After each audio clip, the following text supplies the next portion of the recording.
So what's Globus? It's a secure, reliable service. More than 150,000 registered users rely on Globus. More than 150,000 registered users rely on Globus.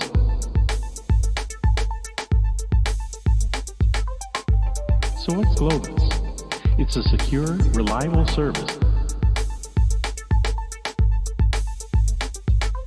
With the Globus platform, you can easily incorporate robust capability. And if the data is sensitive, no problem. Globus can be used to manage protected data.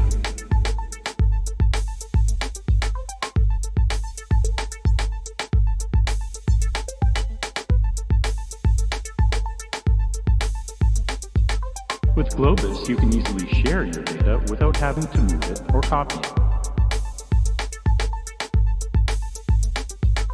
With Globus, subscribers can easily move and share. And if you have any more questions about Globus, visit Globus. More than 150,000 registered users rely on Globus. More than 150,000 registered users rely on Globus.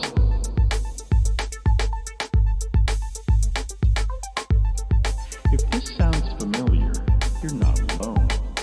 Many thousands face the same challenges every day and solve them with Globus.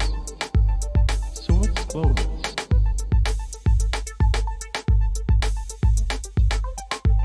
So what's Globus?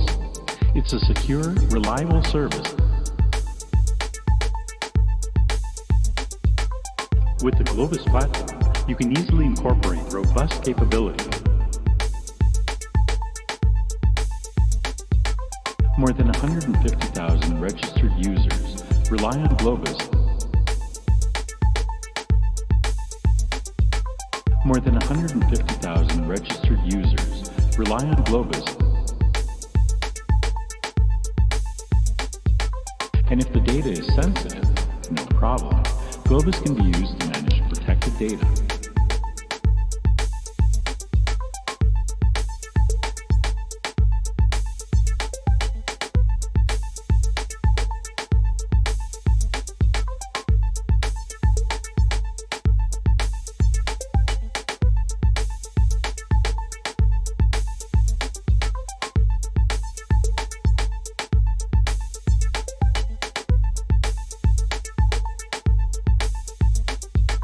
With Globus, you can easily share your data without having to move it or copy it.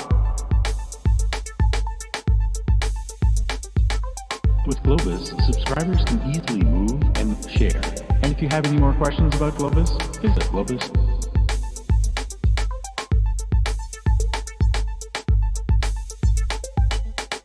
So how can you get started using Globus?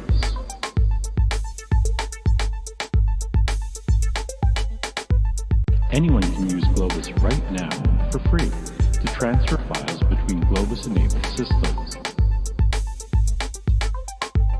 So what's Globus? It's a secure, reliable service.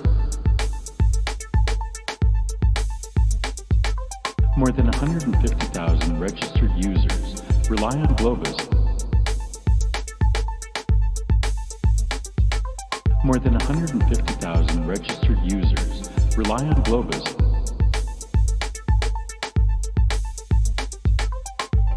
So what's Globus? It's a secure, reliable service. With the Globus platform, you can easily incorporate robust capability.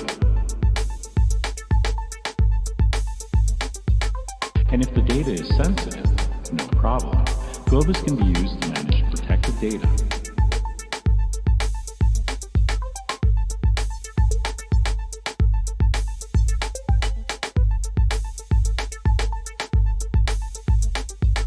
With Globus, you can easily share your data without having to move it or copy it.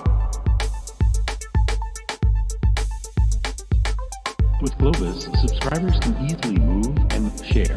And if you have any more questions about Globus, visit Globus. More than 150,000 registered users rely on Globus. More than 150,000 registered users rely on Globus.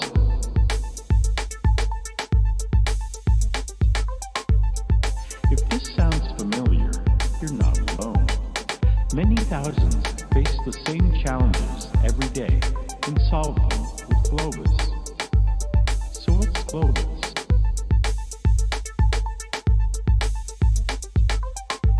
So what's Globus? It's a secure, reliable service. With the Globus platform, you can easily incorporate robust capabilities. More than 150,000 registered users rely on Globus. More than 150,000 registered users rely on Globus. And if the data is sensitive, no problem. Globus can be used to manage protected data.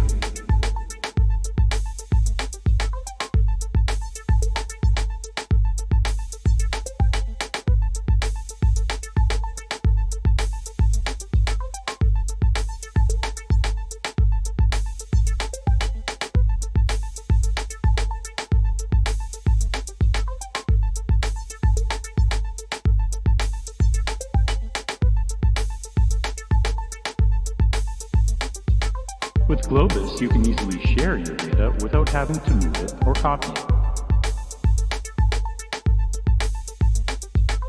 With Globus, subscribers can easily move and share.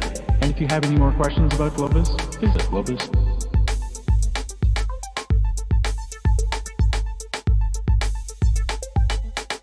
So how can you get started using Globus?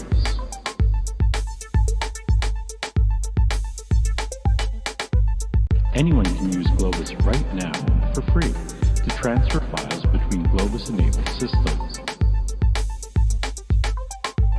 So what's Globus? It's a secure, reliable service. More than 150,000 registered users rely on Globus. More than 150,000 registered users rely on Globus.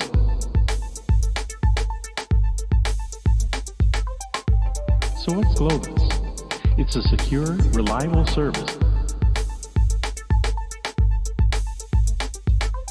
With the Globus platform, you can easily incorporate robust capabilities. And if the data is sensitive, no problem. Globus can be used to manage protected data.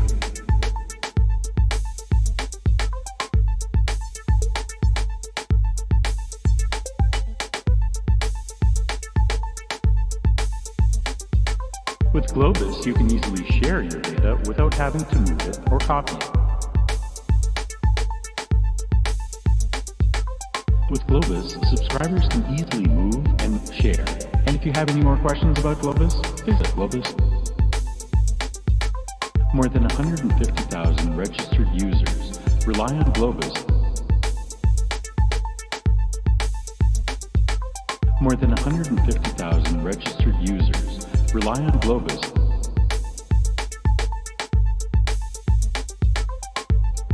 If this sounds familiar, you're not alone.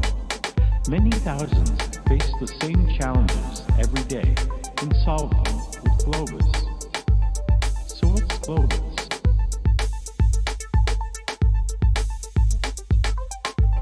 So what's Globus? It's a secure, reliable service.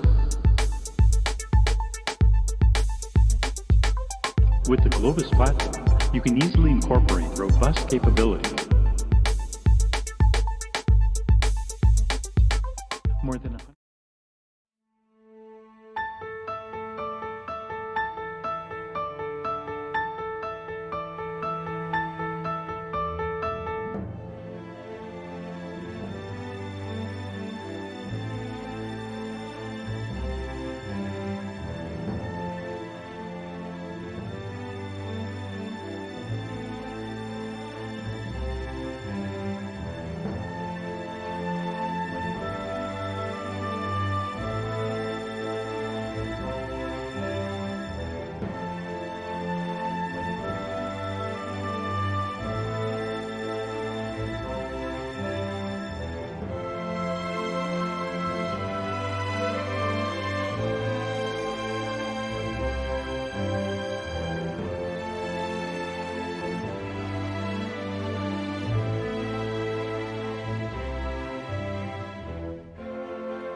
Yo.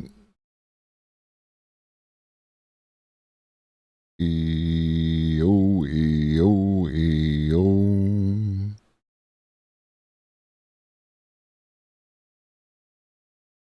What up, though?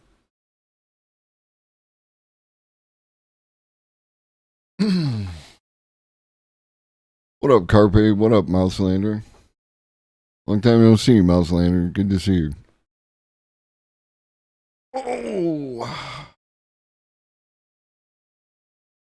So, both those opening songs were created by AI, machine learning, AI.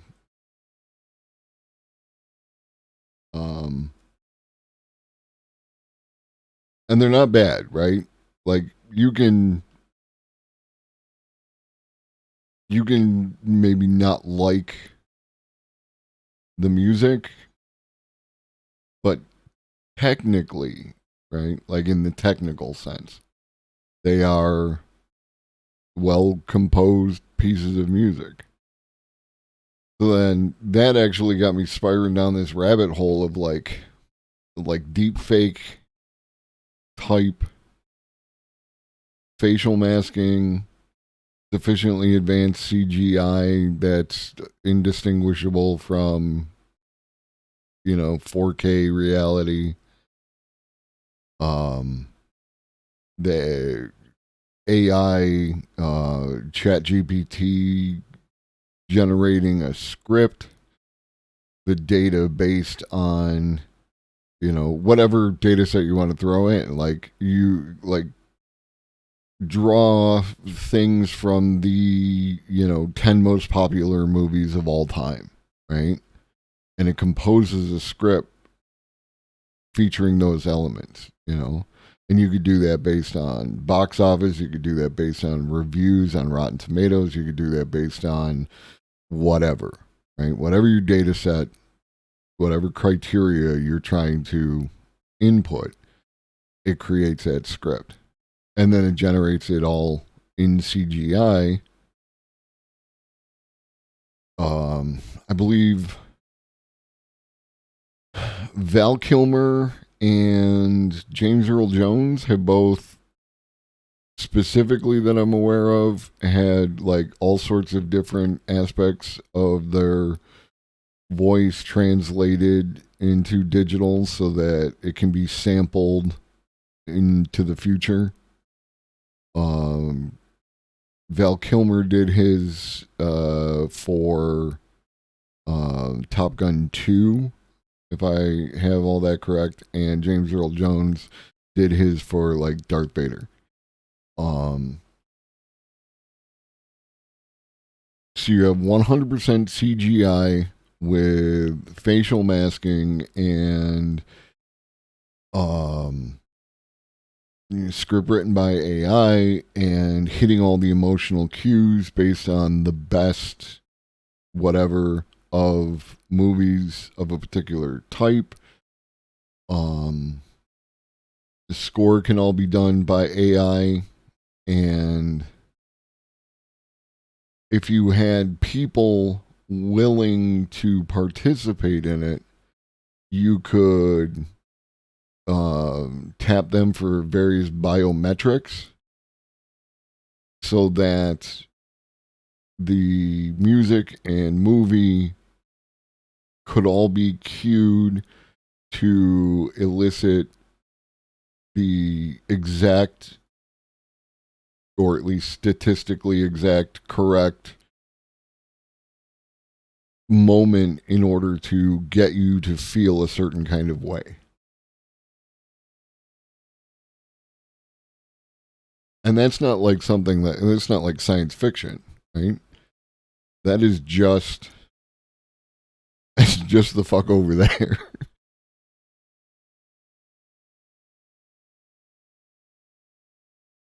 So, if it happens, you know where you heard it first, right?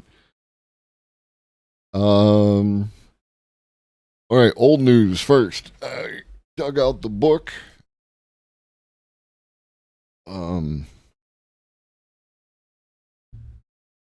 Super Intelligence by was it Nick Bostrom? As I said previously, a lot of it didn't stick because though he tried to write it for general consumption, it's still kind of dense. And it has to do with like AI in general and how AI could behave, and mostly focuses on like a lot of the potential negative aspects of it, which like when represented in popular media, AI is like what 99% of the time something evil, right? Like something that needs to be fought against in order to save humanity, right? Because it's a real easy emotional cue to hit, because the AI is cold and unfeeling, right? And we are people, we are humans, we have the magic spark of consciousness. So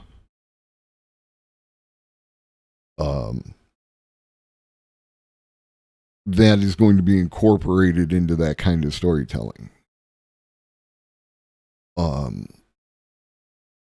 The only one AI that comes to mind that was like truly like friendly all the time would be something along the lines of the computer from Star Trek, right?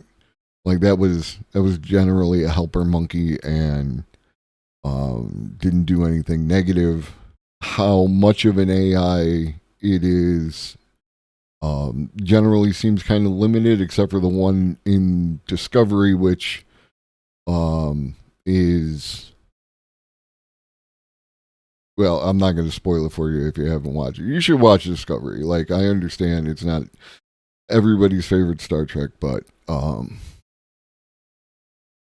just a guy. I get into being a fan of the mythology, and the details are less relevant, right? Like, if things are a little over emotional or whatever, I can just let that watch because there's a lot of fucking entertainment drama that's a little over the top, so whatever. Thing two, Aaron Dembo that I talked about yesterday. I spoke to them today, and they are good with me using their research and conversation and Facebook posts regarding AI and their experiences with it as part of Janet from The Good Place would be a good example. What up, Bipedal Meatbag? Yeah, Janet would be a good example.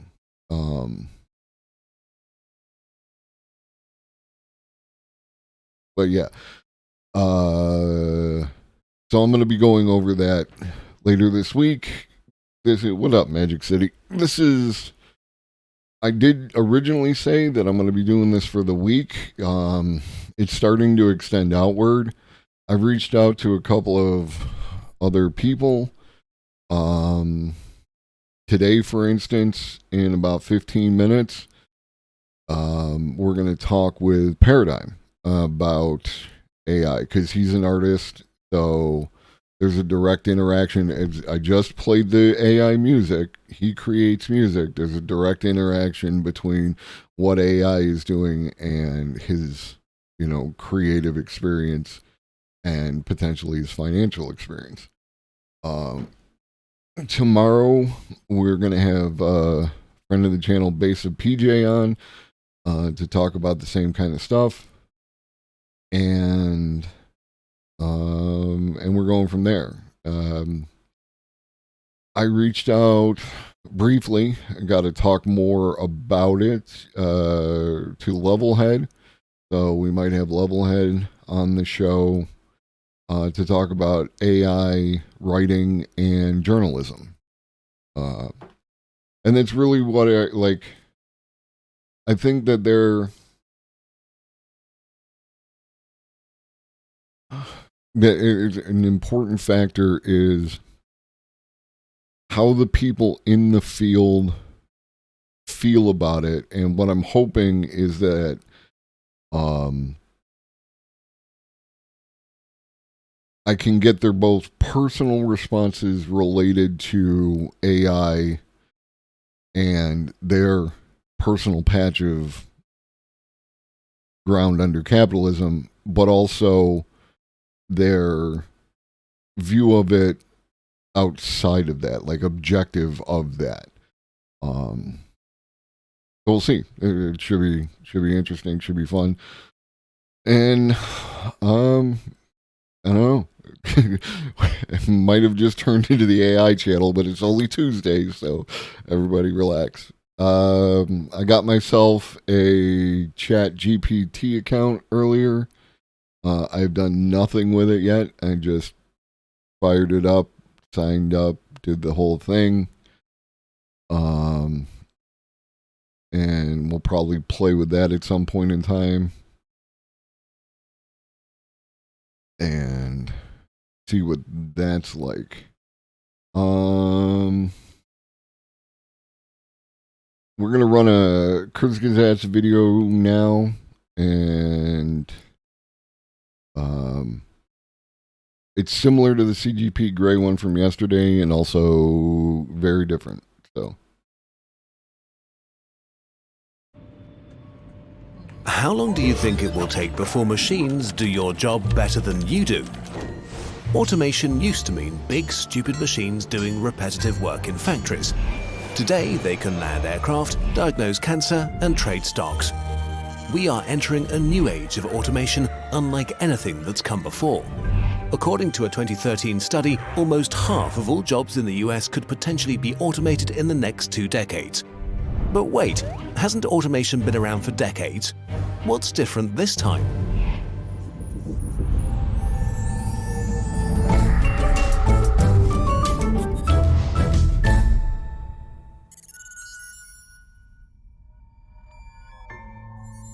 Things used to be simple. Innovation made human work easier and productivity rose, which means that more stuff or services could be produced per hour using the same amount of human workers. This eliminated many jobs, but also created other jobs that were better, which was important because the growing population needed work. So, in a nutshell, innovation, higher productivity, fewer old jobs, and many new and often better jobs. Overall, this worked well for a majority of people and living standards improved. There's a clear progression in terms of what humans did for a living. For the longest time, we worked in agriculture. With the Industrial Revolution, this shifted to production jobs. And as automation became more widespread, humans shifted into service jobs. And then, only a few moments ago in human history, the information age happened. Suddenly, the rules were different. Our jobs are now being taken over by machines much faster than they were in the past. That's worrying, of course, but innovation will clearly save us, right? While new information age industries are booming, they are creating fewer and fewer new jobs. In 1979, General Motors employed more than 800,000 workers and made about $11 billion. In 2012, Google made about $14 billion while employing 58,000 people. You may not like this comparison, but Google is an example of what created new jobs in the past. Innovative new industries. Old innovative industries are running out of steam. Just look at cars. When they became a thing 100 years ago, they created huge industries. Cars transformed our way of life, our infrastructure, and our cities. Millions of people found jobs either directly or indirectly. Decades of investment kept this momentum going. Today, this process is largely complete. Innovation in the car industry does not create as many jobs as it used to. While electric cars are great and all, they won't create millions of new jobs. But wait, what about the internet? Some technologists argue that the internet is an innovation on a par with the introduction of electricity. If we go with this comparison, we see how our modern innovation differs from the old one. The internet created new industries, but they're not creating enough jobs to keep up with population growth or to compensate for the industries the internet is killing. At its peak in 2004, Blockbuster had 84,000 employees and made $6 billion in revenue. In 2016, Netflix had 4,500 employees and made $9 billion in revenue. Or take us, for example. With a full-time team of just 12 people, Kurzgesagt reaches millions of people. A TV station with the same amount of viewers needs way more employees. Innovation in the information age doesn't equate to the creation of enough new jobs, which would be bad enough on its own, but now a new wave of automation and a new generation of machines is slowly taking over.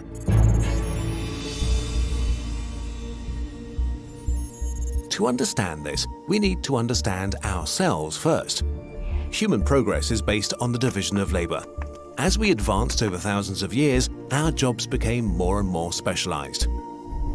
While even our smartest machines are bad at doing complicated jobs, they are extremely good at doing narrowly defined and predictable tasks. This is what destroyed factory jobs.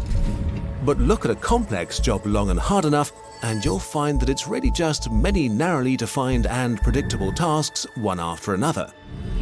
Machines are on the brink of becoming so good at breaking down complex jobs into many predictable ones that for a lot of people, there will be no further room to specialize. We are on the verge of being out-competed. Digital machines do this via machine learning, which enables them to acquire information and skills by analyzing data. This makes them become better at something through the relationships they discover. Machines teach themselves. We make this possible by giving a computer a lot of data about the thing we want it to become better at. Show a machine all the things you bought online, and it will slowly learn what to recommend to you, so you buy more things. Machine learning is now meeting more of its potential because in recent years, humans have started to gather data about everything. Behavior, weather patterns, medical records, communication systems, travel data, and of course, data about what we do at work. What we've created by accident is a huge library machines can use to learn how humans do things and learn to do them better. These digital machines might be the biggest job killer of all. They can be replicated instantly and for free. When they improve, you don't need to invest in big metal things, you can just use the new code. And they have the ability to get better fast. How fast? If your work involves complex work on a computer today, you might be out of work even sooner than the people who still have jobs in factories. There are actual real-world examples of how this transition might be happening. A San Francisco company offers a project management software for big corporations which is supposed to eliminate middle management positions. When it's hired for a new project, the software first decides which jobs can be automated and precisely where it needs actual professional humans. It then helps assemble a team of freelancers over the internet. The software then distributes tasks to the humans and controls the quality of the work, tracking individual performance until the project is complete. Okay, this doesn't sound too bad. While this machine is killing one job, it creates jobs for freelancers, right? Well, as the freelancers complete their tasks, learning algorithms track them and gather data about their work and which tasks it consists of. So what's actually happening is that the freelancers are teaching a machine how to replace them. On average, this software reduces costs by about 50% in the first year and by another 25% in the second year. This is only one example of many. There are machines and programs getting as good or better than humans in all kinds of fields, from pharmacists to analysts, journalists to radiologists, cashiers, bank tellers, or the unskilled worker flipping burgers. All of these jobs won't disappear overnight, but fewer and fewer humans will be doing them. We'll discuss a few cases in a follow-up video. But while jobs disappearing is bad, it's only half of the story.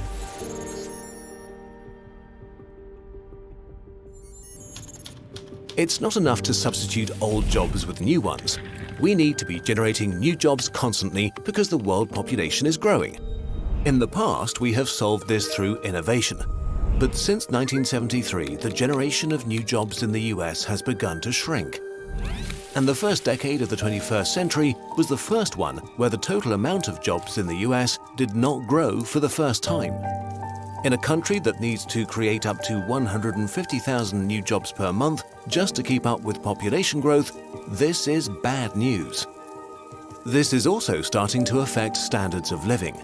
In the past, it was seen as obvious that with rising productivity, more and better jobs would be created. But the numbers tell a different story. In 1998, US workers worked a total of 194 billion hours. Yeah, like,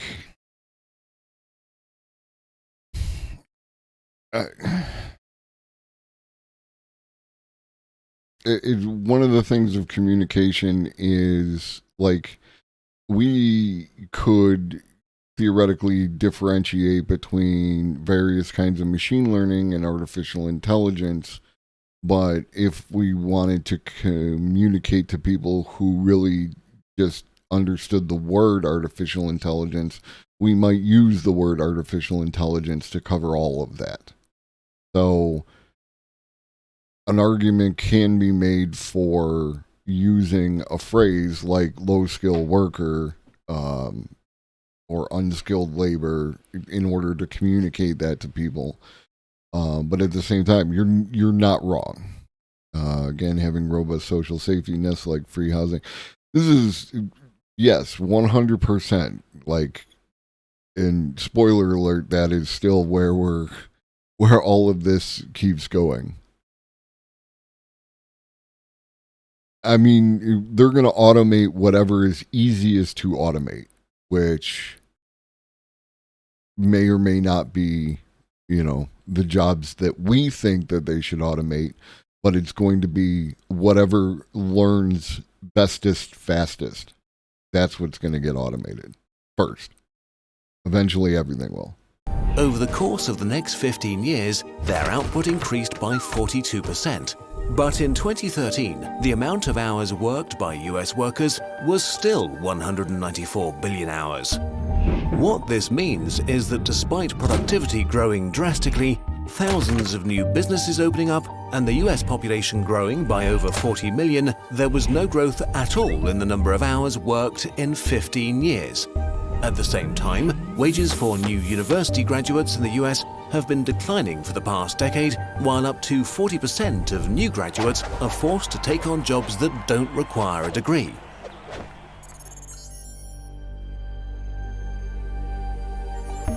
Productivity is separating from human labor.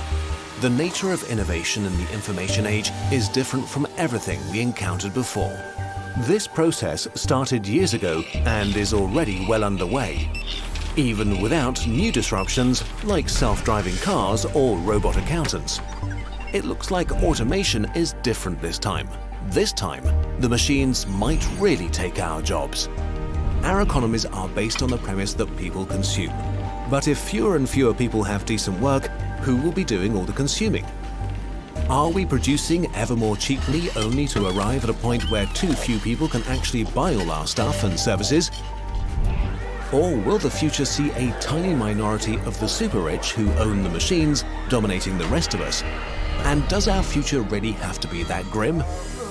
While we were fairly dark in this video, it's far from certain that things will turn out negatively. The information age and modern automation could be a huge opportunity to change human society and reduce poverty and inequality drastically. It could be a seminal moment in human history. We'll talk about this potential and possible solutions like a universal basic income in part 2 of this video series. We need to think big and fast, because one thing's for sure, the machines are not coming, they are already here. This video took us about... So yeah, and I mean that's always the thing, is that the minute you're hearing about it, seminal, he said. The minute you're hearing about it in mainstream media, it's already too late, right? Like, it's already here. So it's not like we're talking about, and it's one of the things that is covered in the book, Superintelligence, is, there's a parable about how these sparrows go to get an owl in order to guard them from predators, right? And they're looking for like a baby owl that's been abandoned or an egg and like that. And they all fuck off to do that while a couple sparrows stay at home trying to figure out, all right, how the fuck do you train an owl? Right? And that is an important aspect of it. But again, it's difficult to figure out how to train the owl without actually having the owl available to be trained. So, all right, let me reach out to Paradigm and we'll see where he is at.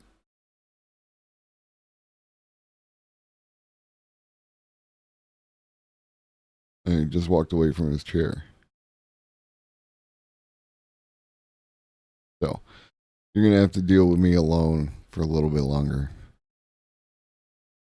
So yeah, like, I mean, this is what's happening. And,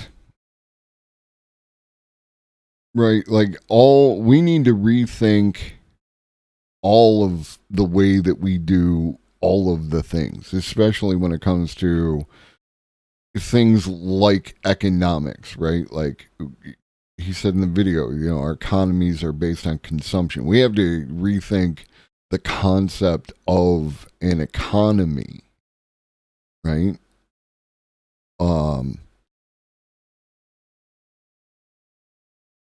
Because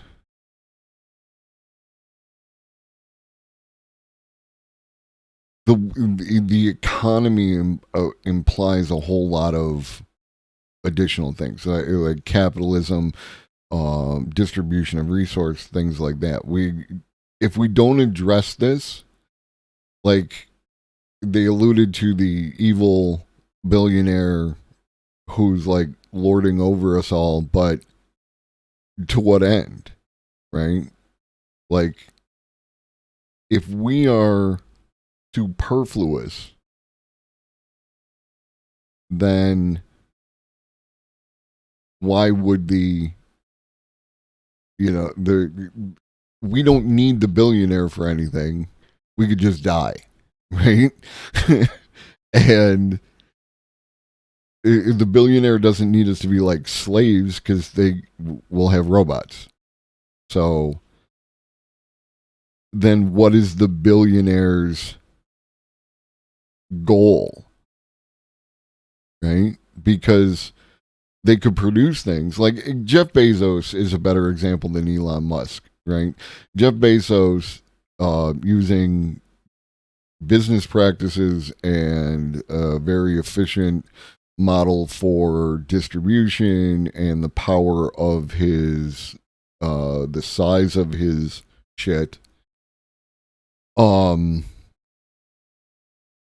able to create Amazon, right, and become a billionaire. But if there's no one to consume those things, then there's no basis for what makes him a billionaire, right?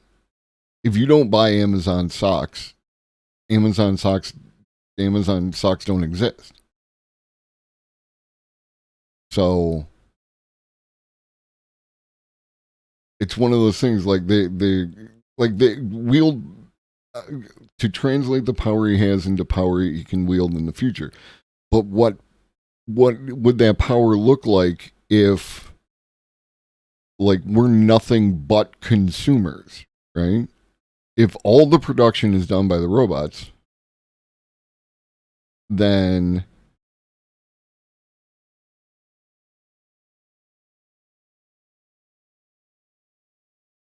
he's here.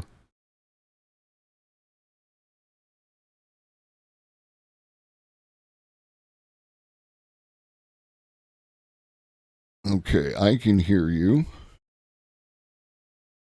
And you can hear me. I'm very far away. My face is right up against my mic.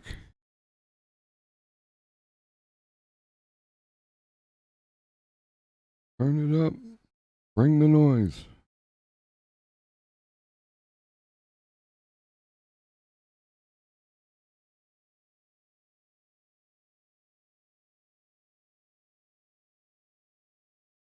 Yeah, no, you sound to me the same way that I sound to me, and my chat can't hear you.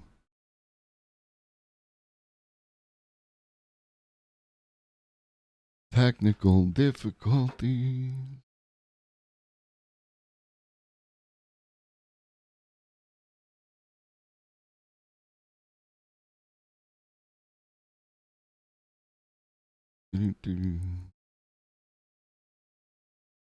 Okay, I got the picture up. Well, that's good.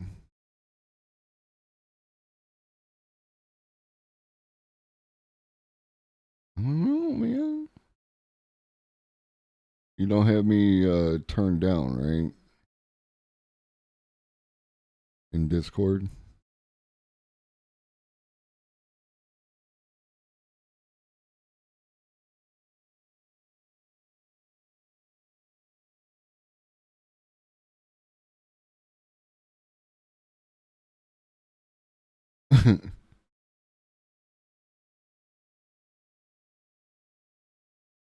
What are you gonna do?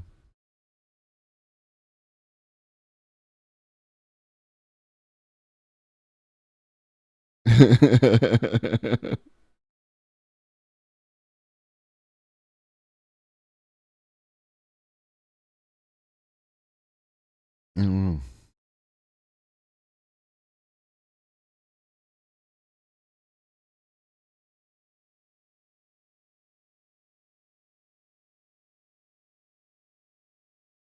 It's the same one, or it should be.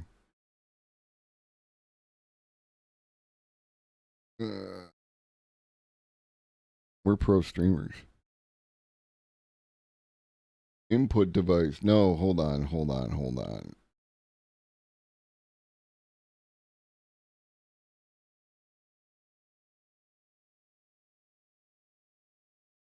Check. And then I gotta set my output to this one. Say something.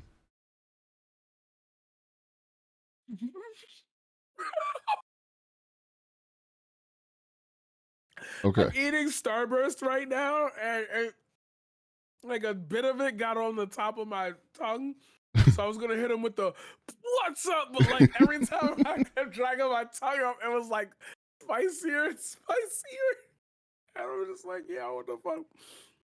Yeah, okay, so we're all good now. Awesome. Yeah, and chat can hear you, or at least I can hear you on my stream, so chat should be able to hear you. Okay. Before we get into the shit we're going to talk about, like I have this little mini computer in my hand that I'm using to watch me be on the internet with you, who's on the other side of the fucking state, and it's like this is fucking amazing, dude. No funny shit. That's so crazy that you mentioned that because I was gonna talk about that today with this fucking game. Hold on, hold this thought. I just need to put this on the charger.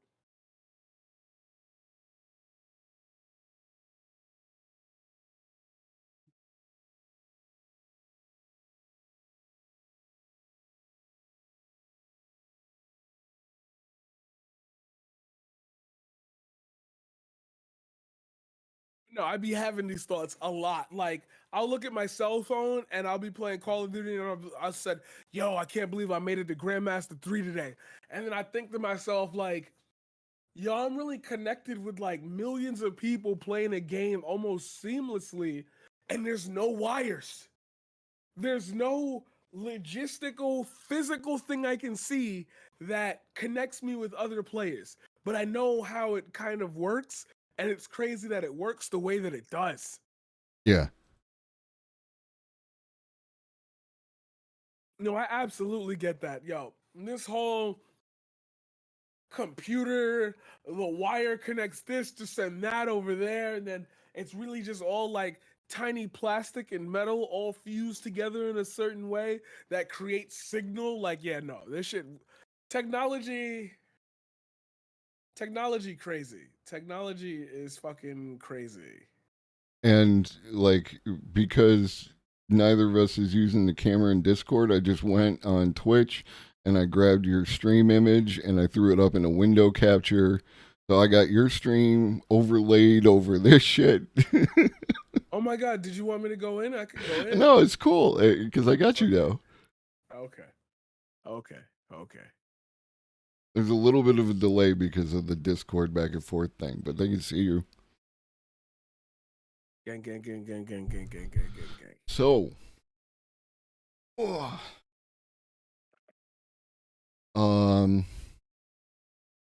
you are a creator, both digitally and I mean, I'm going to assume basically that our audiences are overlapping and all that. But if you want to introduce yourself and tell the people where to find you and all that, you can do that. Now that you're eating, because you thought I was going to ask you a question. Yeah.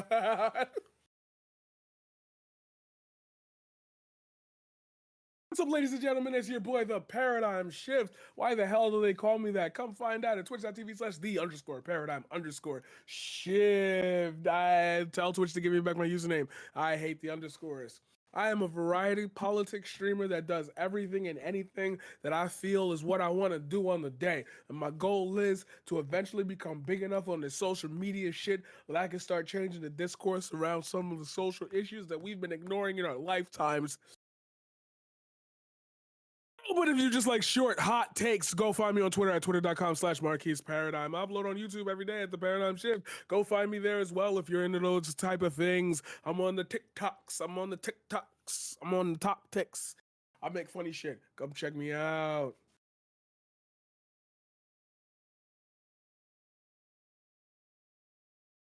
Did I have mentioned that I'm a photographer and videographer? There's that, and you create music. I don't know. Do we want to go into Discord because the delay could throw people off? It's up to you. I'm fine. I'm okay with that. All right. One more technical thing, chat, while we. Open something I wasn't supposed to open. You guys aren't supposed to see that. That's a little season 4 banger. Oh, season 4. Little season 4 in there. No. To Hackensack. I should do you the same respect, right? No.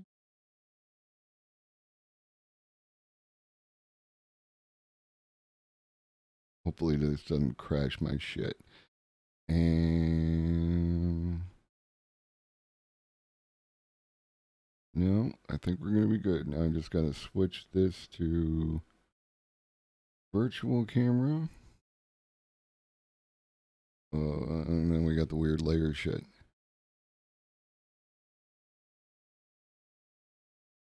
And if you ever get back to Hackensack, I'll be here for you. Yeah, that works. Is this good or? This works for me. All right, cool. Yeah, because like I know a bunch of shit about a bunch of shit and nothing about other shit, and I just kind of muddle my way through. Kind of neat looking. I love recursion. Speaking of, like AI is real good at recursion. As a creator, how do you feel about the way that AI is going? Oh, that's a loaded question that's going to piss off people on the right and left sides of the political aisle. How could this be political, Paradigm? Because everything's political, because I keep forgetting about this person and that person. And you didn't tailor your experience and your statement specifically to my life, so I'm going to make it my life's mission to make it about me.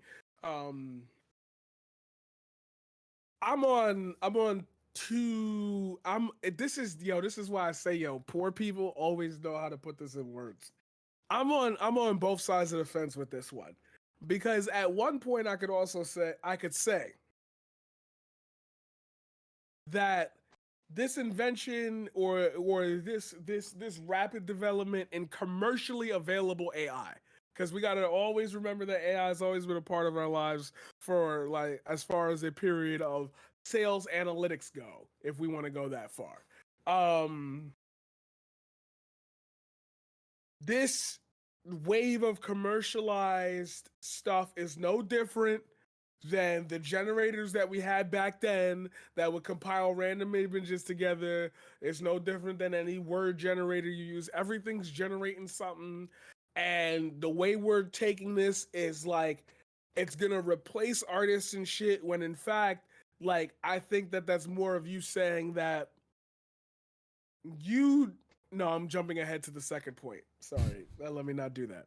We could all say that this shit just is, another thing they're going to sell you that won't really matter in the end game.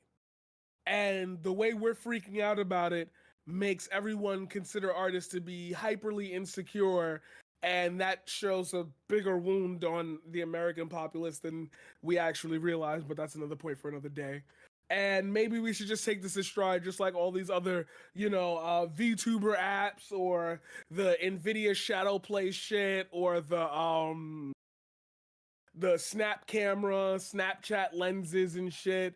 You wouldn't want somebody making a video that you used your Snapchat lens and getting $200,000 based off of advertisements off of that, right? You'd feel slighted, right? This is that argument, but like we don't really have that argument with Snapchat, so why are we having it with this one?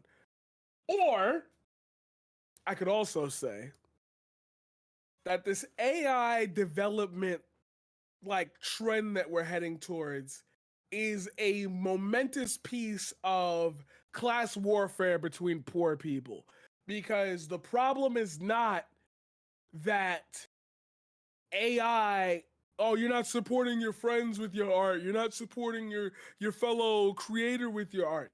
That's not the problem. People are not listening. The problem with it, and this is what I could also say, is that it gives people incentive to use that as an original piece that they will then sell. It is a class warfare issue, because you're saying, well, why the fuck do I need somebody to draw something for me? Why would I hire somebody at a rate of $150 an hour to do a sketch for me?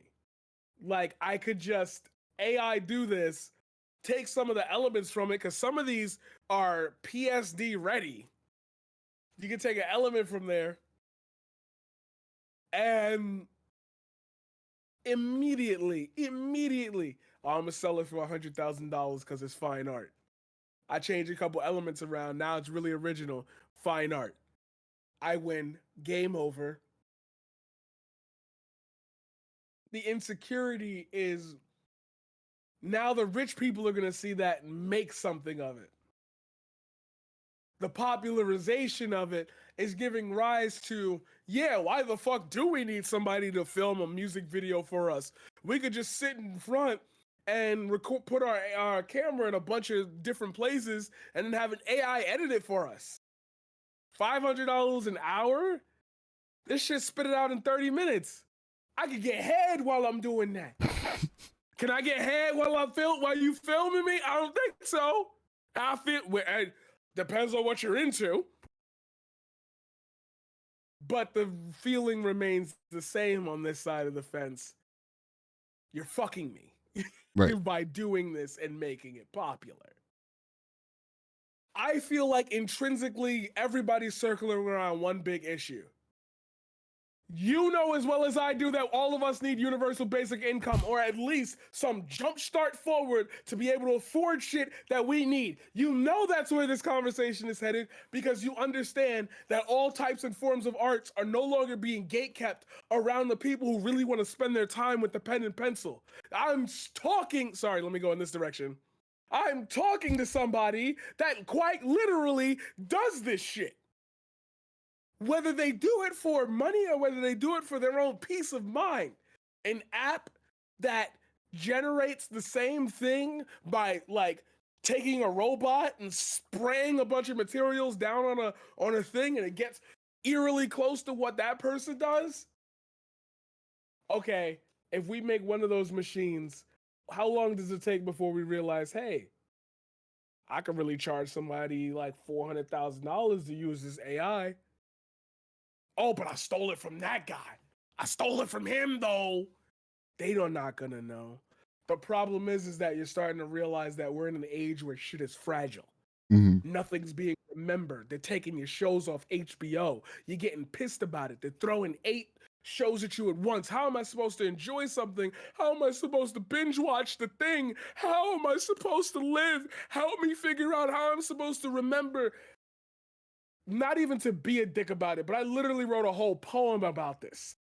A whole poem about those neon skies, that fucking glow that you know you're afraid of, that tells you you're in a dystopian world where everything looks alike, feels similar, the whole chaos, the whole thing. And all you have to do is show corroborations. I'd be willing to if it was cheap enough. This could be the other side of the argument. But we're all in this dynamic twist of, oh, wait, there are real people behind screens. Mm-hmm. So let's have this discourse. It's not going to matter, guys. It's $7. It's $6. It's $5. Who was going to do what I was doing for $5, for $6, for $7? Yeah.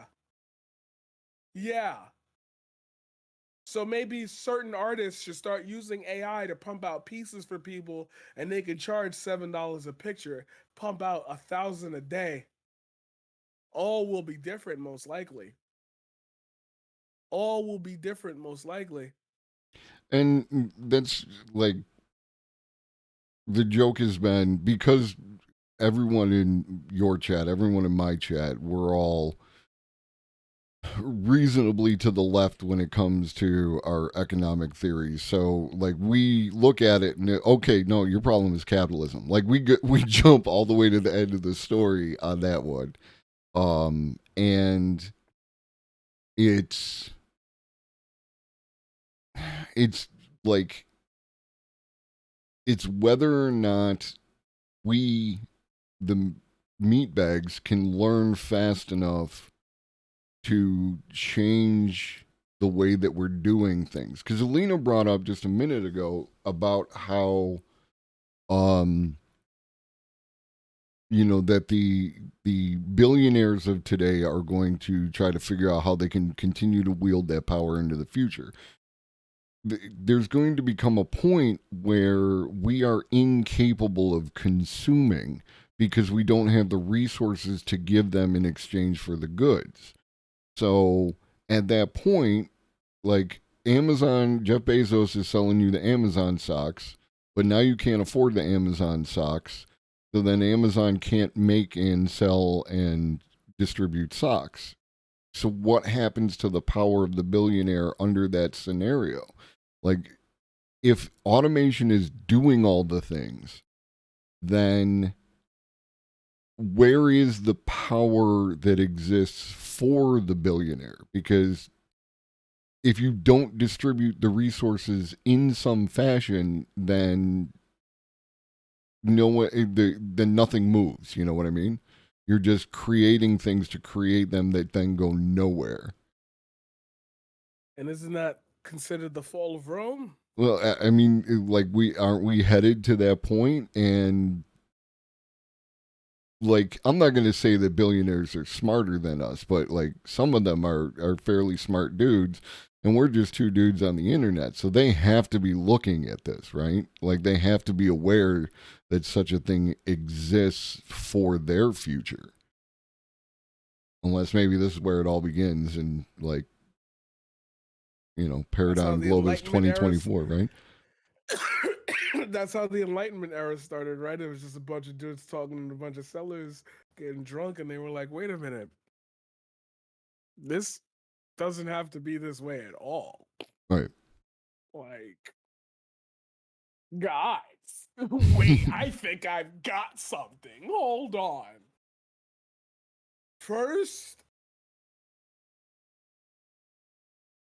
we free the slaves. What? Yo, you crazy, bro. Then we expand westward. No! what are you talking about, bro? Oh, he's off the goop. I told him, fucking around with that girl Tammy was gonna get you some type of brain damage, bro. And then, yo, I got this brilliant fucking idea, right? So you know how well, we're crossing the streams of the joke here, but you know how in Texas there's shit that we can't get to Oregon? What if we like made a line where just like something could roll on that line and we could just get shit from there to there instead of walking, bro, because that walking shit get tiring. Yo, what are you talking about? Who would build that? We don't got enough money in the country for that. We're too poor. That's the thing, bro. Money isn't real. We could just make it up and give it to people to do that shit. Bro, then, but then wouldn't we also need money in order to delegate where we're going to do that? Yeah. All of us could team up. Bro, we could have like a team up thing. And and the team up could have the money and we could get that because it's a good idea. Ain't nobody thinking about this right now.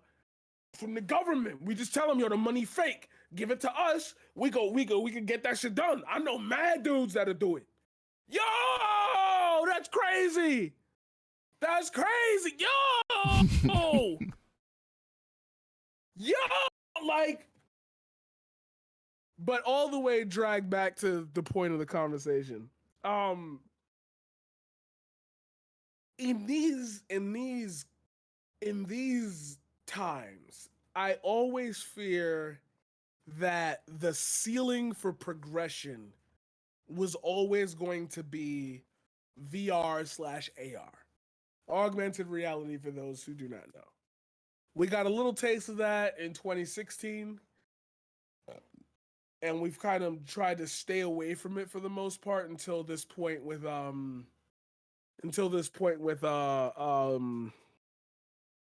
metaverse. Mm-hmm. But at the same time,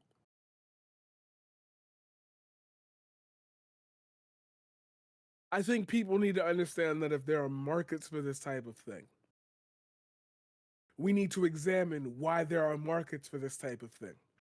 Why don't people want to live in the real world? There's a whole movie called Inception about. There's so many movies about this, guys. Like, and that's the thing. It's like the sci-fi dystopia, all that commentary, and it's like all it took was us not understanding money wasn't real to let a group of people just get away with our fantasies.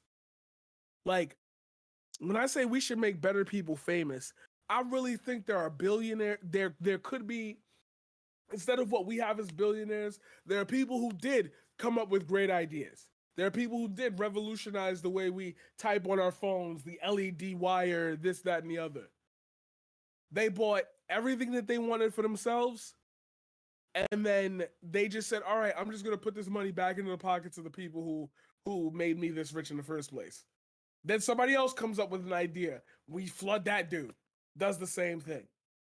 Why is it that we respect money as power?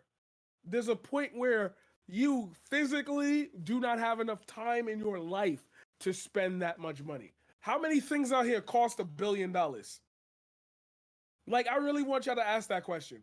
What do you think you could spend on within a day? How much money do you think you could spend in a day? Because remember, if you're buying a $45 million mansion, that takes a couple days. You don't just, I got the cash. Right, you got contracts and shit. Just people need to be made aware. You can't just, how much is your building? I would sell this building for about $36 million. Stay right the fuck there. Like, that's not how this shit works. And I know, I'm telling you on Twitch of all places, stop thinking about the world like this, but I done watched people take their own lives over these thoughts, bro. I done lost too many people to the stress of the government not giving a fuck, no adequate mental health resources, seeing the end of times. I promise you, this conversation could be different if you just make it different. I know that's boring. I know drama's barely popping off. I know how you gonna have disagreements. Where's the excitement? Where's the blood sport? But look at this. We're talking about the need for us to just live the way we want to live. And for 90% of America, that's like not possible. How many people are really living their lives living their lives and doing what they want to do? Look at me right now. I've told you multiple times, multiple places, multiple instances. I need money if I'm going to survive. I'm crowdfunding by streaming. Mm. One good shit. If I say the most racist shit right now,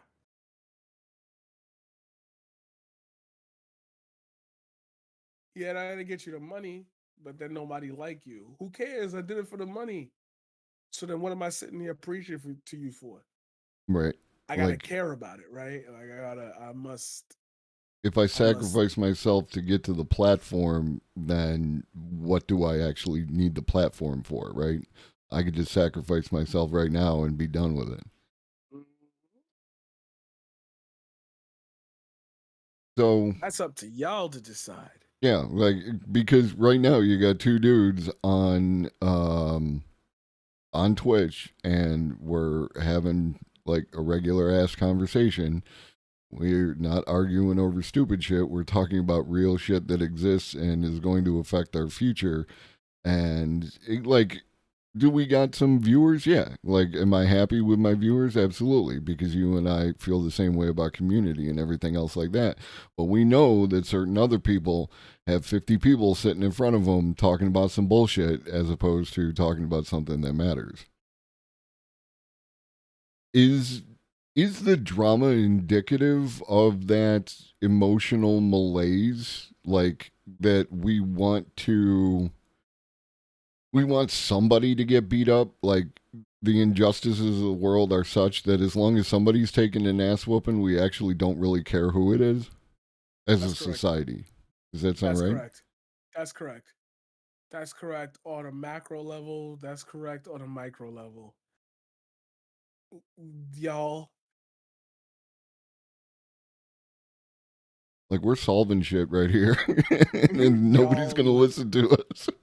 Right. Like, y'all, I'm telling you, you want, like, and this goes into what I was going to talk about afterwards. Like, these conversations are the conversations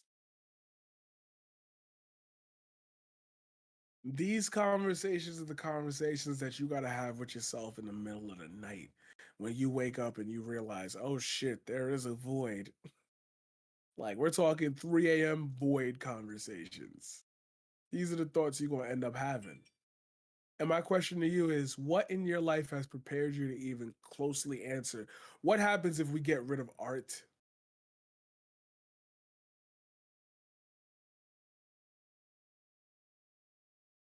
Like human created art or art in general, like to respond to like the biggest sense of application. When people say drama, it used to be a good thing to have dramatic plays on stage. Mm-hmm. The stories used to be able to tell. The social commentary is now, we're all kind of privileged because we're all kind of here. So whatever you're complaining about must not be something that you really care about because you're here doing it instead of doing it in the real world. And like, I know that.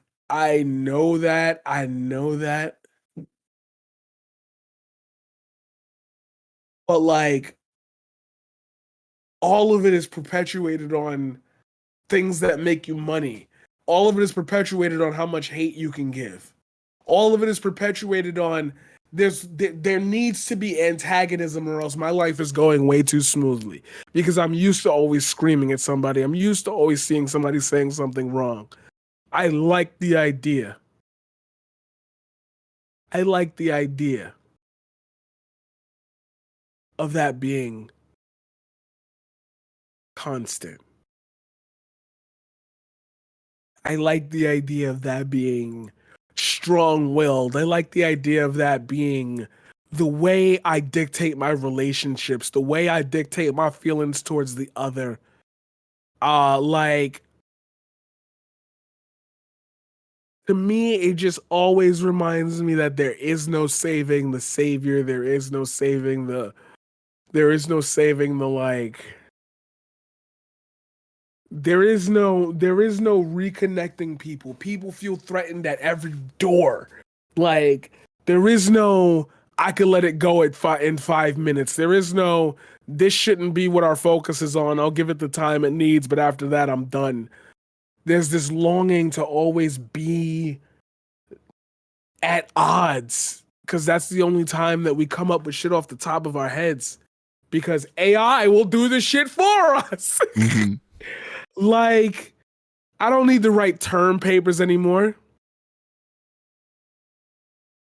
Like, I don't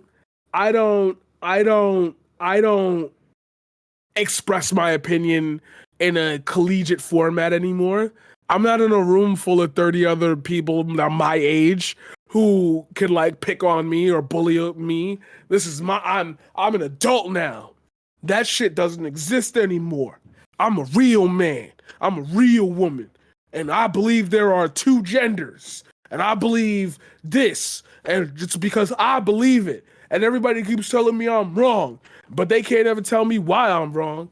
They can't ever tell me what's wrong. They can't ever tell me how, like, they always try to tell me how I'm supposed to feel, but I don't feel that way. And every time I try to express that to them, they just call me a racist or a bigot or some other mean derogatory term that they've come up with that makes them suck. I know. That's all them fucking leftists are about. That's why they hate people. And that's why I had no choice but to, because they were just going to keep pushing me and pushing me and pushing me and pushing me. And it's like, for me to get to there all the way from AI filling a void is a question that I will gladly answer to you, and how I managed to do that. It's the pathway of what you generate to create a thought.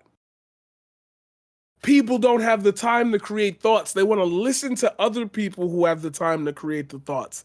Why do you think podcasts are so popular at a time where, in theory, radio is dead? Like, you see you're not doing anything new.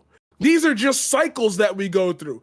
Except the pandemic revealed to y'all that a lot of the cycles you go through don't actually add or benefit to your life.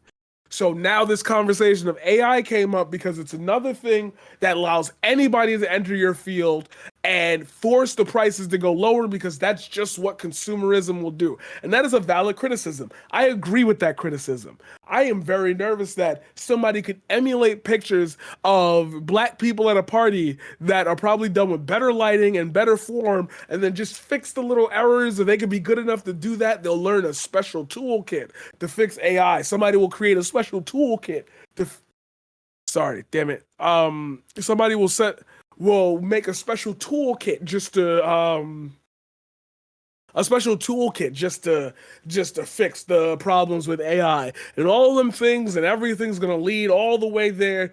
But my thing is that for some strange reason, when everybody has access to it, yes, I'm fucking quoting The Incredibles. Shut the fuck up. When everybody has access to it, nobody gives a fuck about it. And that's usually when the phoenix is born. You can't recreate this dynamic. Yes, it's 2 people talking to each other. Yes, it's a podcast. Yes, it's whatever you want to call it. But it's not a machine. It's still human. The thing you like is created by people. You gonna listen to AI podcasts now? You say, of course not. I literally watch podcast episodes on YouTube. Okay, so you've proven my point. The human element always wins. Or have you not paid attention to that? Have you not been noticing the hints I've been dropping in each of the sentences I've been saying? Oh, what hints? Everything that you've ever liked has had a human component to it. You do not like things that are AI driven. You know why? Because the moment your friends started outcrying, you made it about money, which recognized the big problem.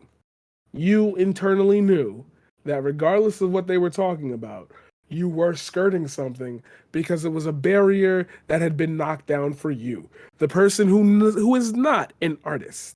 And now the conversation is about what? How many humans should actually touch the element that makes them feel good? Oh, you weren't getting that message? Okay. When the Atari first came out, why was the most popular game Pong? Do you know? I happen to know because I did some dumbass research back when FuncoLand was a thing.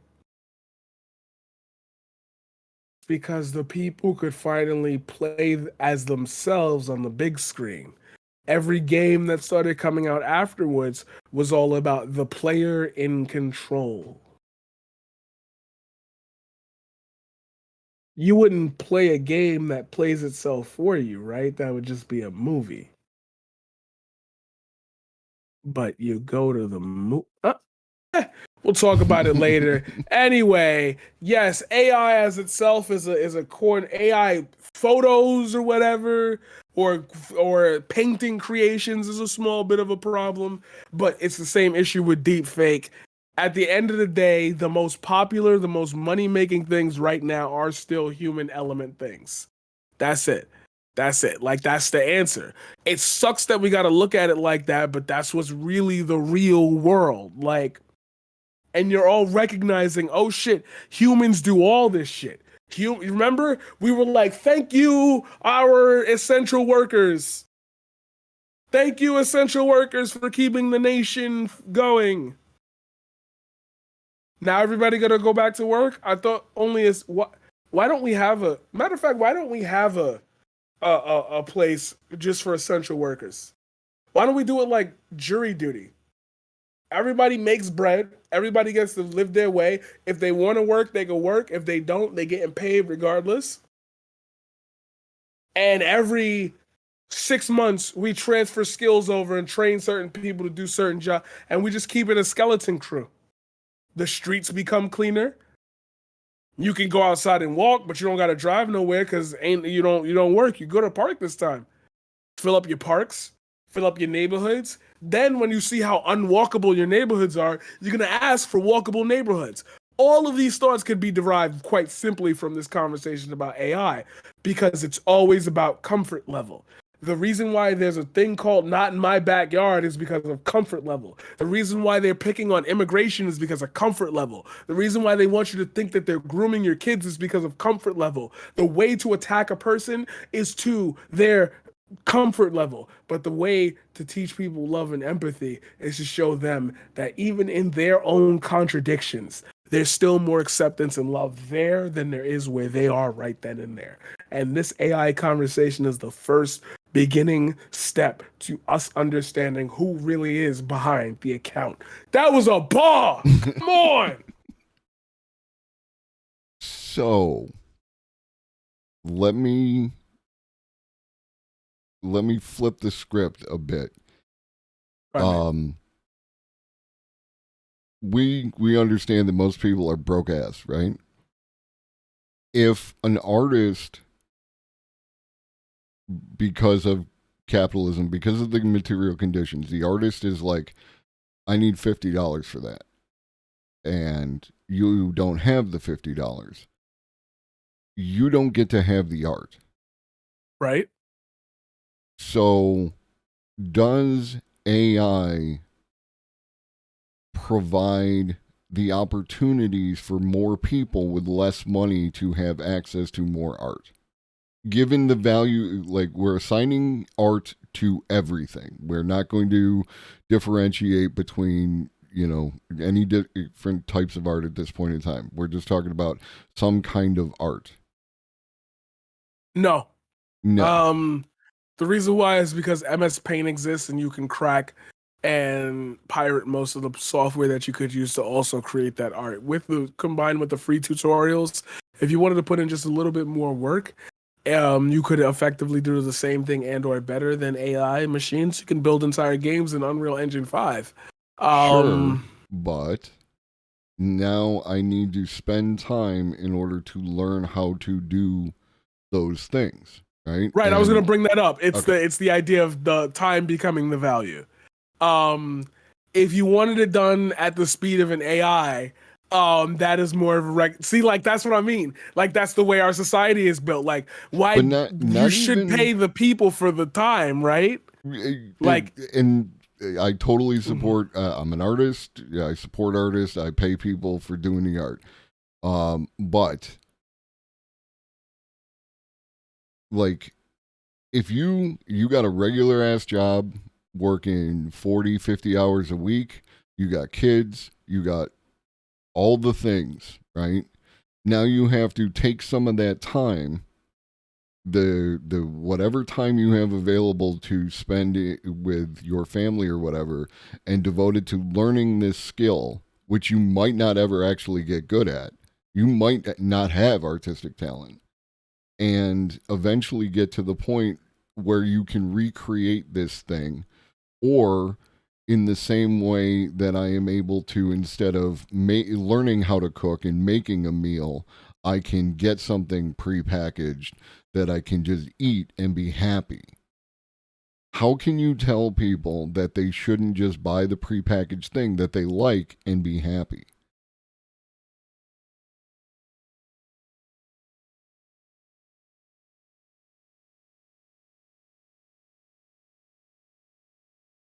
I want to think on that one.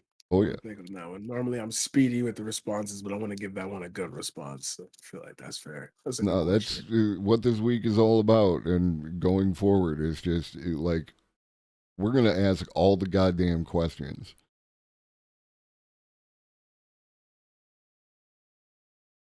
And that's because I'm like, in my head, I'm like, it's really hard to find a way, but I know that we do that already. Because like the whole thing be like Hello Fresh, eat like better, Mm-hmm. the whole Amazon delivery thing, like why would you keep giving your money to Amazon, $1 billion corporation, if you could just spend it at your local grocery stores? But like that would require the effort, and maybe I don't have the time, like when I have two kids or whatever, which whole brings in a whole eugenics argument. Like if you don't got the time for people to take care of your kids, or you don't got the money to, so you can go out and go do that other thing, then maybe we shouldn't have kids. And it's like, oh, that's a slippery slope. But what I will say in the art realm, because I feel like trying to make multiple comparisons across needs gets into a space I don't need to be in. Mm-hmm. Um, is it absurd of me to say, is that argument as weird as saying people shouldn't buy video games, they should just make their own? I mean, it could be like you do fundamental values. Do people deserve, as human beings, in the same way that we agree that they deserve housing, they deserve food, they deserve health care? Do they deserve art? Or is art something that deserves to be gatekept behind money?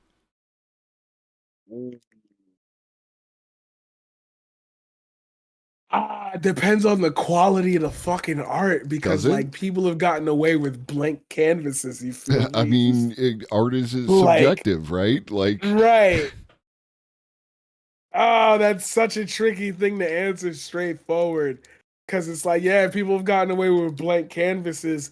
It's always the trend of whatever fine art says it is. And that community is automatically gate kept by money. Do you want the poors to feel the same way? right?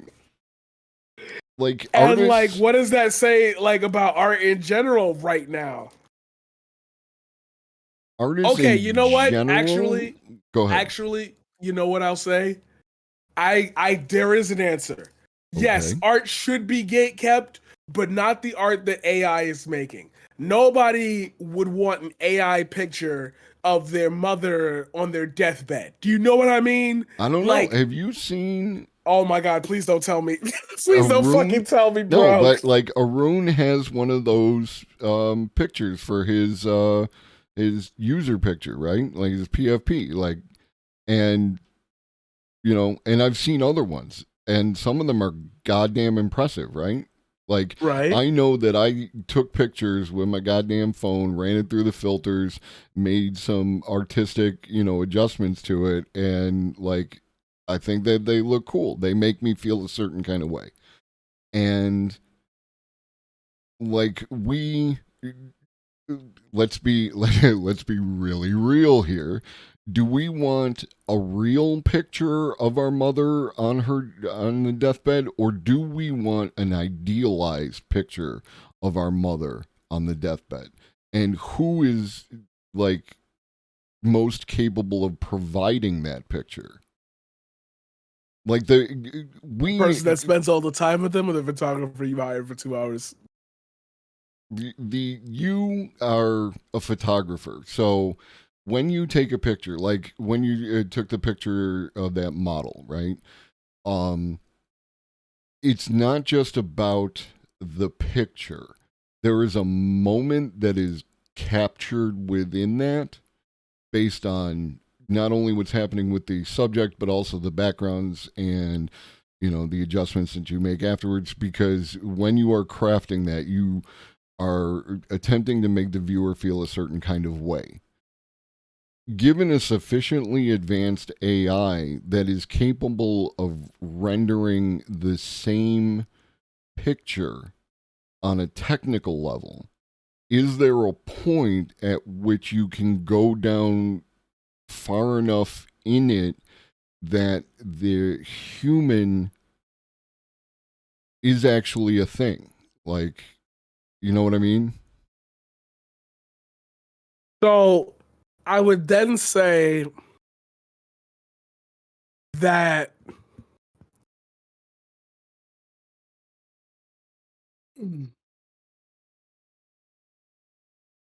no, I found it. I knew I wasn't done with that one. All right, I got one for you.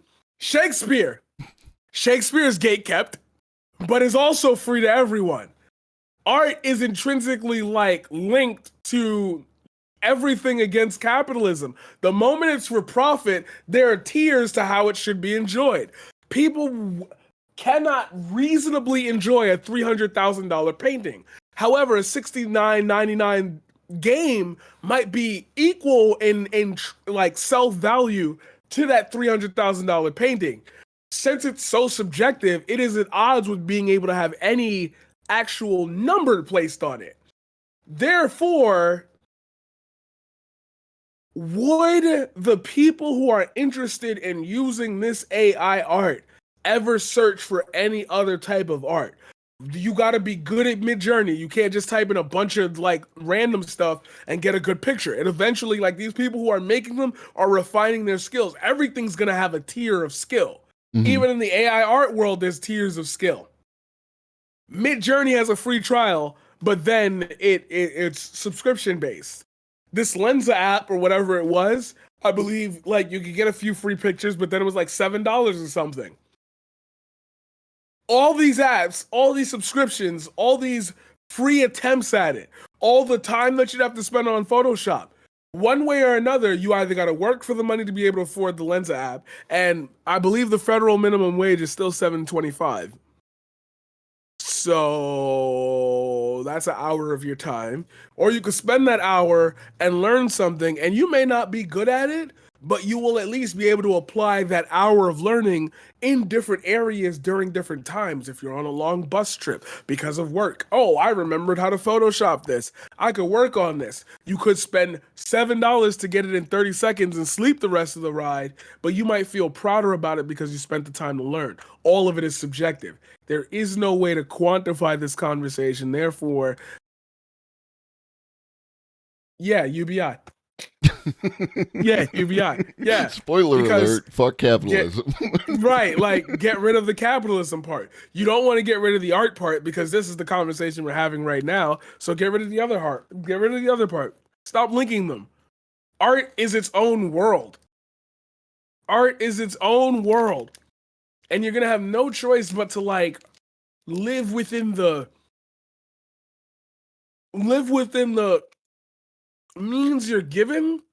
And that means that this shit, why don't the poor people get together and pretend it has more value? Get some poor people to do a Eric Andre. Start flooding submissions. Tell like youthful revolution. Tell these art schools, yo, when they tell you to make a painting, do it in AR. Do it in AI. Do it in AI. You ruin the system. Flood it with Disney pictures. Mm-hmm. Do the terrible thing. My vision, once this moment stops being the now and starts being history, right? And people can read about it, is that you will have, because however we feel about it, at this point the genie is out of the bottle. AI art is a thing. It is going to continue to be a thing. It will be the near future. What I see is AI art of a variety of things, in the same way that people use the filters to alter their pictures, and then an artisanal art crafted by human beings, right? For people who have the means in order to afford that. In the same way, like horses used to be everywhere, and there were blacksmiths and all that shit. Now horses are an artisanal kind of thing, and blacksmiths are an artisanal kind of thing. And the vast majority of us just go buy a knife at the store. You know what I mean? Mm-hmm. I feel like art is going to end up in that same category, because people who are old and started late, people who are not particularly artistically talented, they have access to tools that do a lot of the heavy lifting for them. And while you are correct in that you can spend an hour getting better at it, that's a complete difference from an artist who might spend 30 hours a week honing their craft for the next 10 years, right? Right. Is that a fair assessment? So, yes. Like, in some ways, I think it's going to increase the value of human-created art, but by the same token, it's going to lower the number of artists. What do you think about that? Lower the number of artists.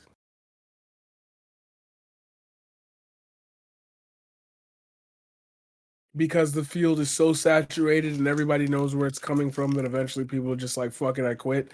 While then the people who were just doing it because fuck it start saying, well, I wasn't planning to stay here, so fuck it, I'm also going. And that leaves like only the super, super, super diehard. Yeah, people who are exceptionally talented, people who are exceptionally driven by something within themselves, and people who can find the edge cases where they can survive on it. Because the people who are creating art in order to get by, but they don't feel whatever the level of passion is required in order to continue on when times get tough, those people are going to go do something else, right? In order to survive under capitalism. Right. So is AI causing... Is it the Great Reset? No! No! The QAnons were right! No! money will burn. All of us will be subject to martial law. And then all we'll be able to do is write essays for Big Brother. Then they'll harvest our think brains and then tell us what to buy and tell us what to eat. And tell us what to think. It's George Orwell Redenbacher's 1946. Yeah. Oh. Okay, I'm done. It is history. We're living through it. Yeah. Yeah. Yeah. History, living through history is fucking annoying as shit. Yeah. Pain. And I think that, like, most of us, honestly, in the end game, I feel like most of us think, yo, why the fuck is shit like this? Mm-hmm. I think that's where the issue is that most people are just like, yo, I see places in the world where it's not like this. Why the fuck can't we just do this? I thought that's what the internet was for, to make life better, not worse. And I feel, and this is like, I've got that optimistic nihilism about the thing, is the way that you get people to change their minds regarding things like socialism and all that good stuff is you have to make it personal, right? Like, it doesn't work unless you can tailor your argument to their particular conditions. And things like AI replacing us doing these things, especially things that we hardcore consider only the purview of a thing with a soul, right? The human condition.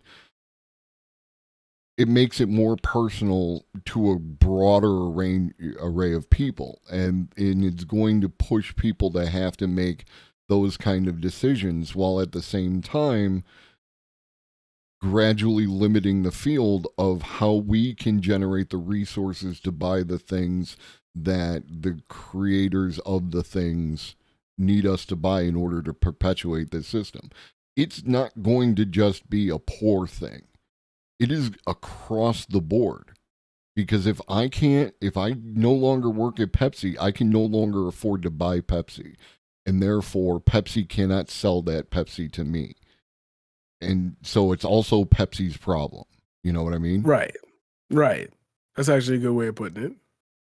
Do you think that is a reasonable assessment, that AI has at least the potential to push all of us in a direction?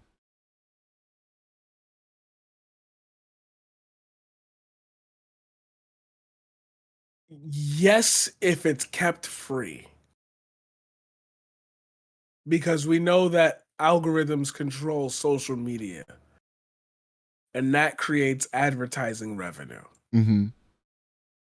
If we have to take that route with everything, then I feel like it's gonna have like no choice but to push us in the direction where it's like, hey, the dogma. Sorry, I have to sneeze. Come on. They say to stare into a light. That help. Supposed to stare into the sun, but I figured this would be good enough. Okay, maybe not. Just made me blinder. Okay.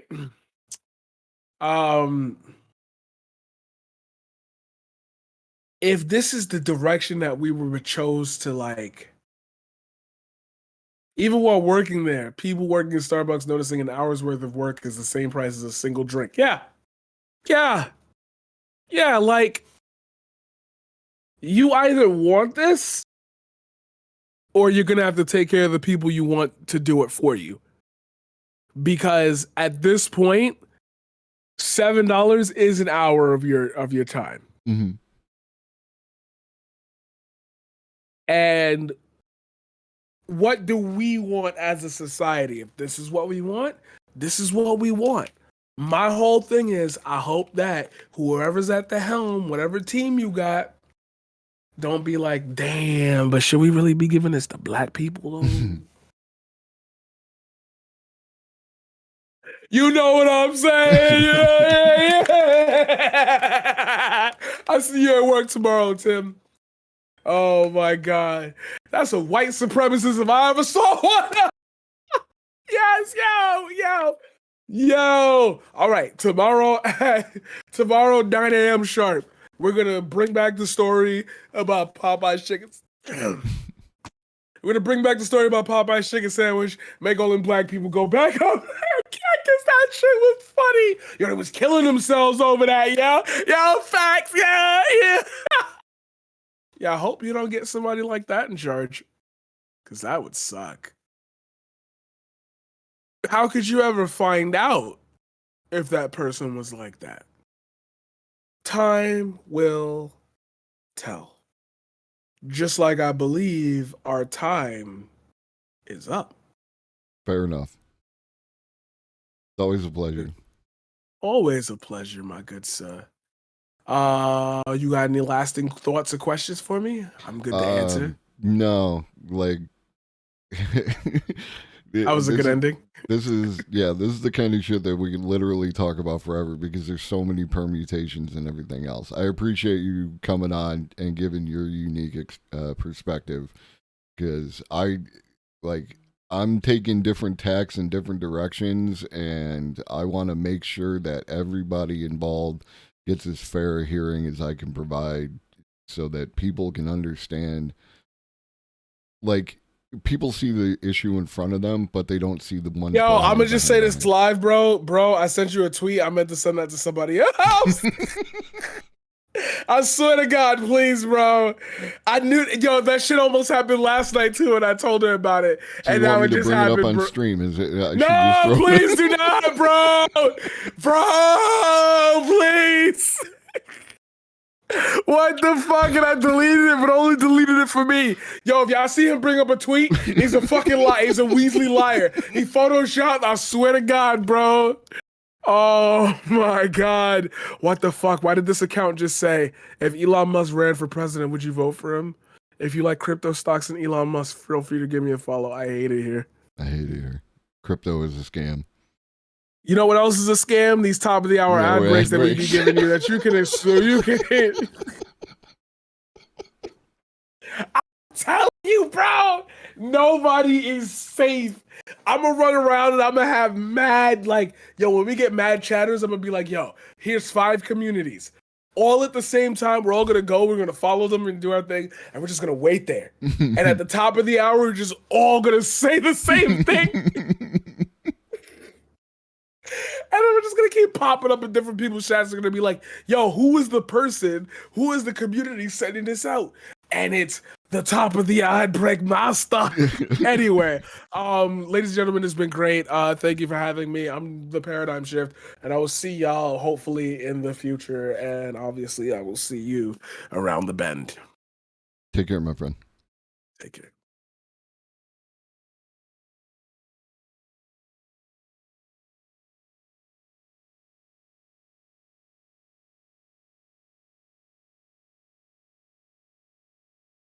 So,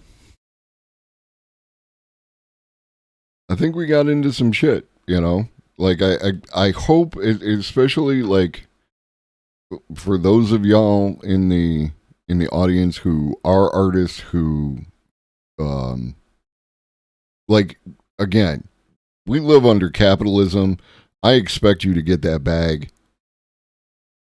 I'm just talking about all the questions, and I want you to think about them, I 100% am just trying to get you to expand your mind around the concept, especially because, again, the AI genie is out of the fucking bag. That shit is happening. And we need to think about where we what are the best emotes on Twitch? Where we're going, right? and what it is going to mean for the future. And again, the CGP grade video was from 8 years ago. That Kyrgyzstan's video was from 5 years ago. Like, this is not happening at some, like, our kids are going to have to deal with this. This is right now. Like, right now we need to be doing this. Right now we need to be thinking about this. And,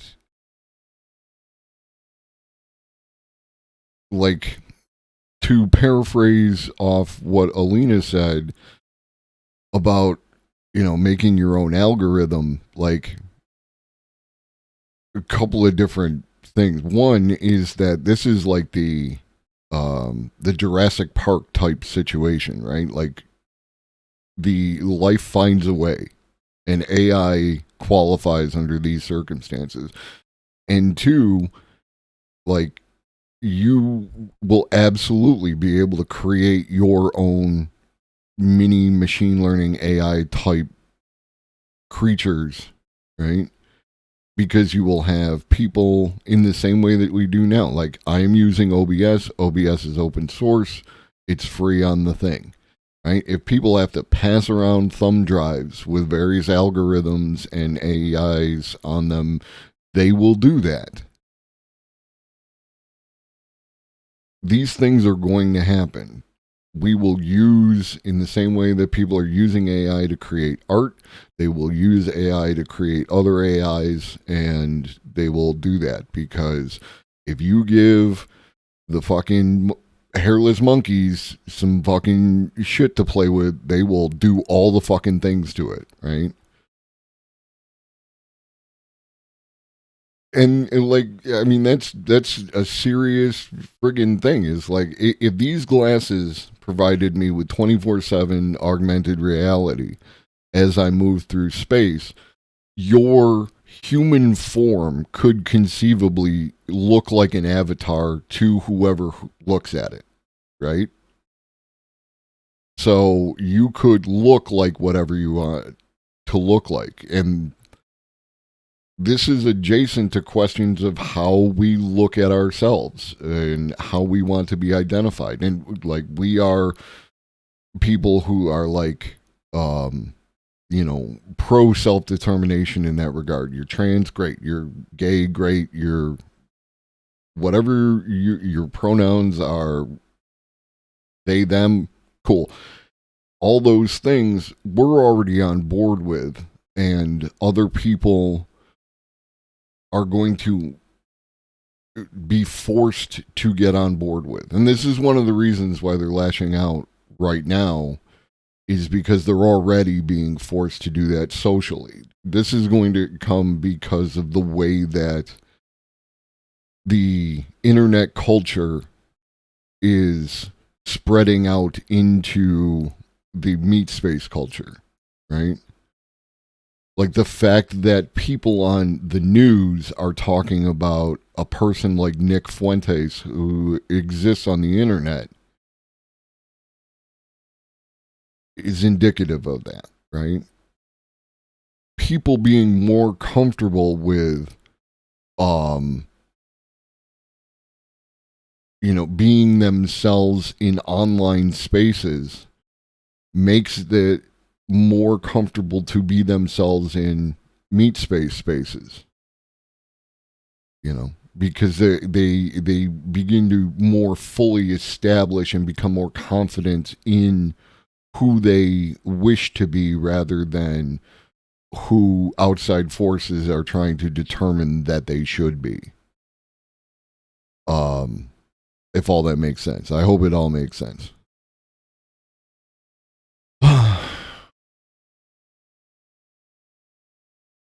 It's heavy shit. It is heavy shit.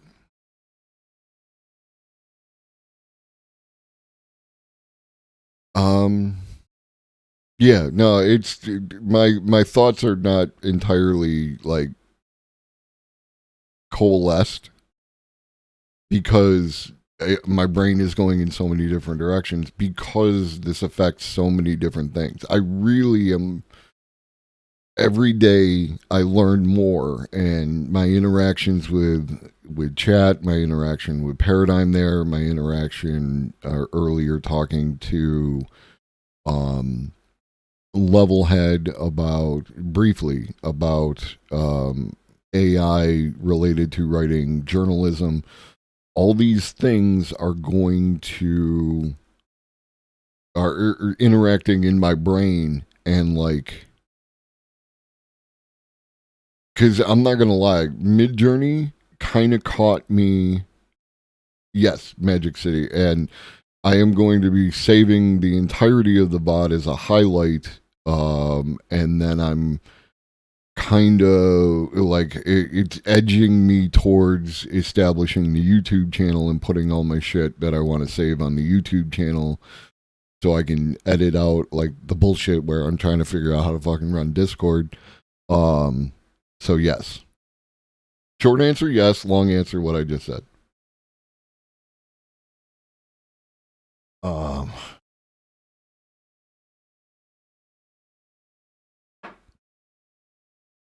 Tomorrow we're gonna have on Base of PJ to again talk about, you know, the same thing from his point of view. Base of PJ is a musical artist and a former streamer. And we all hope that the former streamers come back and stream when they feel like doing it. So that should be cool. As always, the videos contained within the episode are going to be posted in Discord. So make sure you're in the Discord if you're not already.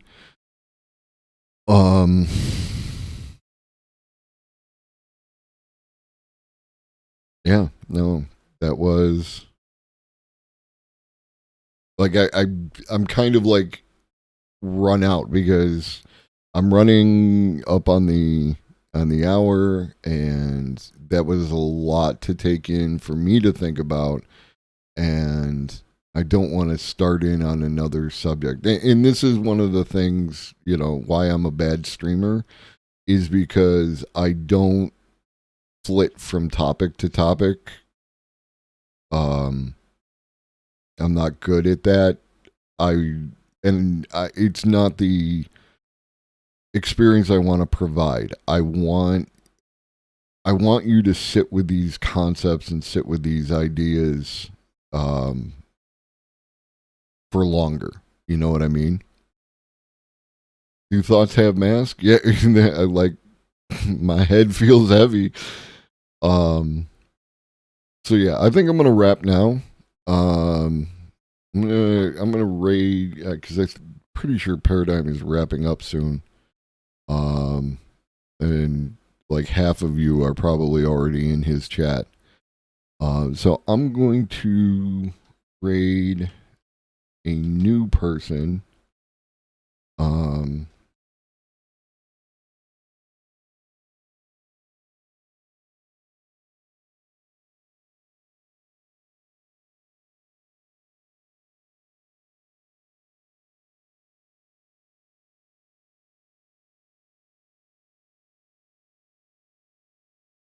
What are you talking about?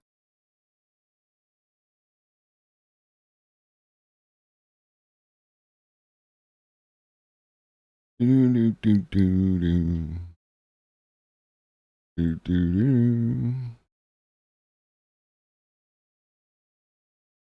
reading A Difficult Truth, and again, I am a terrible streamer. Difficult Truth.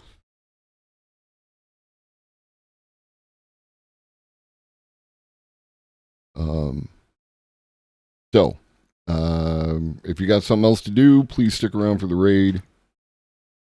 And, you know, just say hi, make me look good, big, strong streamer. And then, you know, by all means, go on about your business. I appreciate you. I will be back tomorrow, 5:30 or 5 o'clock. Start a stream. 5:30 base of PJ. Drink your water. Eat your food. Take your meds if you forgot. Shoggy loves you, and so do I.